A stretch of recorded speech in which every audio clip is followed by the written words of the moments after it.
He called his parents for help after wrecking his car on a rural road, then he suddenly disappeared. Brandon Victor Swanson was a 19-year-old student from Marshall, Minnesota. He attended Minnesota West and Community Technical College, where he studied wind turbines for a year. In May 2008, classes had ended for the academic year. Brandon stayed in Canby with his friends, and they attended two parties. His friends had witnessed him drinking, but they allegedly said that he was not drunk. Before midnight, Brandon left Canby to drive back home, but he took a different route this time, through a rural back road. This was allegedly to avoid getting pulled over on the main highway. As he drove on the dark road, he wrecked his car into a ditch. He wasn't injured at all, and that's when he called his parents to come pick him up. His parents drove out to where they thought he was while they were all on the phone together. Brandon stayed with his car to flash his lights to signal where he was, as his parents did the same. But they all couldn't see each other. He gets frustrated. He told his parents he's going to leave his car behind to walk towards some lights that he had seen that led him to believe that he was near Lynn. He then tells his father to head for the parking lot of a local bar and wait for him there. His father began driving there as they continued to talk. At the 2:30 a.m., 47 minutes into the call, out of nowhere, Brandon suddenly yells out, "Oh shit." Then he went silent for the remainder of the call. His parents would hang up and try calling him back multiple times, but they could no longer reach him. As they continued to look for him for the rest of the night, still not able to find him, at 6:30 a.m. they decided to report him missing to the police. But sadly, the police brushed off their claims and told him that it was common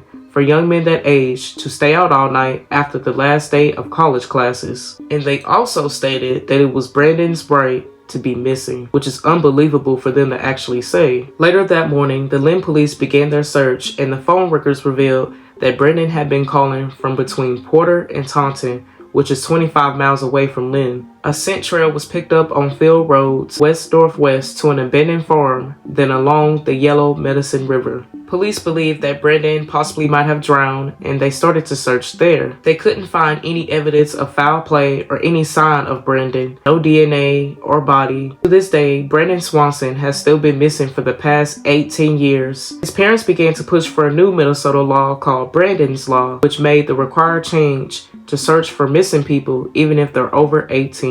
This was one of the cases that would keep me up at night. What do you think truly happened to Brandon Swanson? What did he see that night that made him so afraid, and what caused him to actually vanish?